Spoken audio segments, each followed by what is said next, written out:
This is a tutorial on how to change the transparency and blending mode of an object and how to add special effects. So the first thing I'm going to do is select one of my objects on the artboard. So you'll notice it'll come up in the transparency panel. You'll see a little thumbnail here. And here's my opacity bar. And if I click on the arrow next to it, I can change my slider and bring down the opacity of the object. When the object overlaps something else, you'll be able to see the second object through it. Now I'm going to select a second object and change the blending mode. So blending mode lets you vary the ways that colors of objects blend with the colors of underlying objects. So I'm going to overlap it with another shape. And your blending modes are also here in the transparency panel. So you're going to click to the arrow right where it says normal, and all your blending modes are listed here. So you can click on a different blending mode and you'll see how your objects change and how they blend, the colors blend with each other. So now let's add an effect. So I'm going to just bring this object up here so you can see it a little bit better. So adding an effect is up here at the top. So we'll choose Effect, and you have lots of options in these two areas here. What I like to do is bring up the effect gallery. So I can click on that. It'll take a minute to bring this up, and you can preview multiple effects before you commit to them.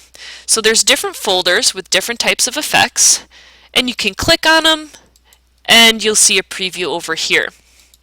So I'm just going to choose Palette Knife. You also will have an option box over on the right for each of these filters or effects, and you can change different attributes of the filters to change what it looks like. I'm going to click OK, and the effect's applied. You can add multiple effects to an object. So I could go back on here and add something else. So if I didn't want to bring up the effect gallery, that's going to bring all the effects below over here. Some of these ones on top are not in the effect gallery, so you have to choose these right from the start. I'm going to go to, let's see here.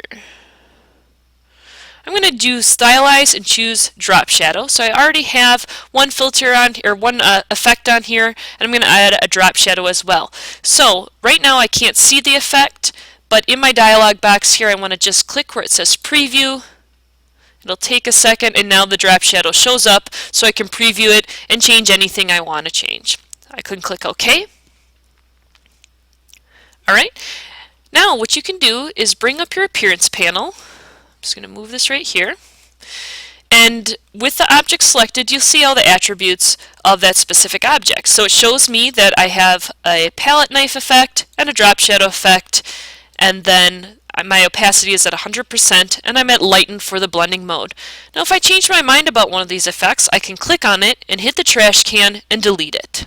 I can also turn the visibility on and off if I want to play with it, or I can click back on the word of the effect and change, if I want to, change the effect of one of the things as well, and I can just click OK, and there you go.